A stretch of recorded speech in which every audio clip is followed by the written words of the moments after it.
We are building the first global school and what we hope will also be the first modern one. We're building one school with many campuses in the world's great cities. Over the next decade, we hope to build about 30 campuses around the world.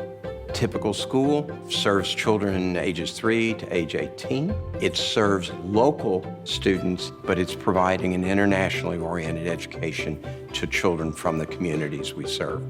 If you look at every aspect of modern life, every sector has radically changed. If you look at transportation, distribution of goods, retailing, banking, all those things have been transformed in the last century.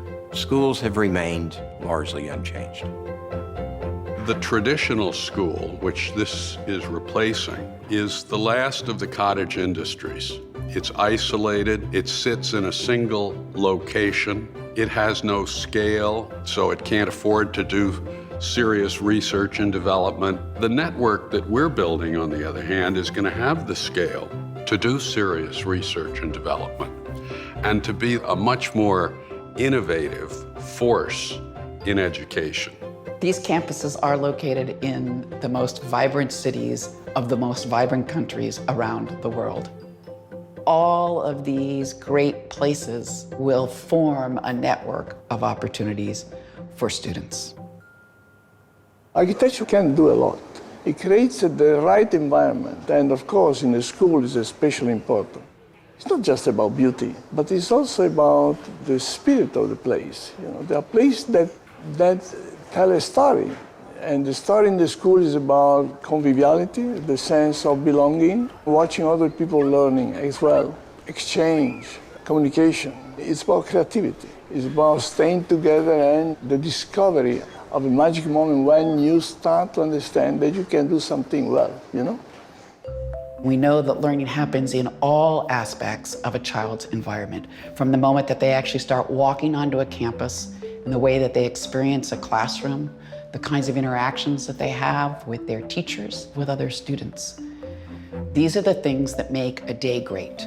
The environment in which you're learning is going to have an impact on the learning outcomes. And things such as access to natural light or exposure to views that have greenery, it actually improves learning outcomes and can increase things like attention and alertness.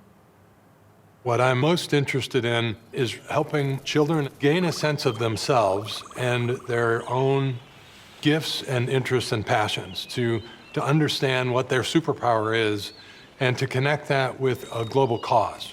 And I think the best way to do that is to help them begin to understand both the challenges that we face as a human race, but also the extraordinary opportunities that lie in front of us.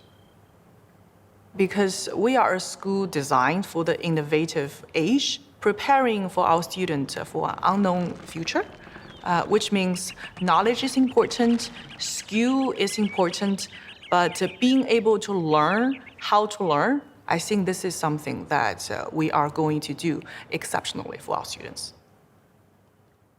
We really want to produce good global citizens. We want them to be good friends, good partners. We want them to be thoughtful leaders and good communicators. It's not just about academic competencies. It's about social competencies. It's about habits of mind and character traits. Empathy, resilience, deep listening, and caring and concern for others.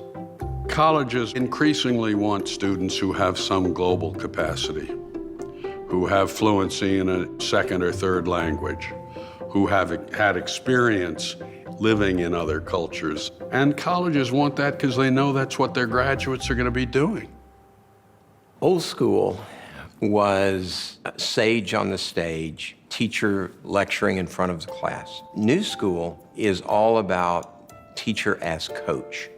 Personalization to me means first and foremost that I seek to understand you as a learner, that I as a teacher and that the institution behind me does everything that we can to help you unlock your gifts. And in that advisory system, we will monitor the academic progress of every student, the social and emotional health and well-being, but we'll also begin to have conversations about every student's superpower, their interest, the passions that they exhibit. In Chinese, it's actually called 导师. So 导 means guide, 师 means teacher. One of the unique aspects of the Whittle School and Studio is the maker floor. We'll invite students onto the maker floor to express their own creativity. They'll explore movement and the arts, but they'll also explore physics and electricity. The floor will be staffed by experts in each of those areas. Teaching children a second language actually opens up neural pathways in their brains that allows them to take in knowledge from other places.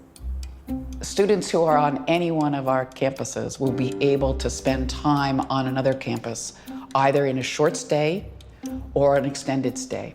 Young people who, in the course of their education, are granted the privilege of spending time, deep time, engaged time, time in another place, get an access to what it's like to live in a different way. And that sense of the place with its own distinctive habits, smells, ways of getting around, that's a really valuable thing. It can be scary to go to a new place without the context of someone introducing you and who are, as it were, your hosts while you're there. And so you have the safety of it, but also the intimacy of it.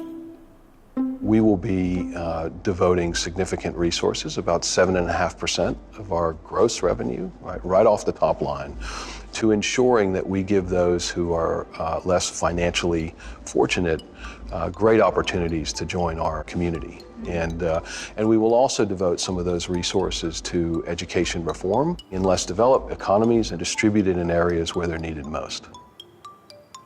A shared technology infrastructure that rivals that of Fortune 50 companies to connect our campuses, to connect our students to one another is a key aspect of the education. We're not thinking that technology replaces the teacher, but rather it's an enabler for the teacher. The Whittle Schools and Studios is a global network of schools, genuinely global in the way in which it was established, formed, networked, run, and would have at its core a global ideal. This is of vital importance for our world in the 21st century.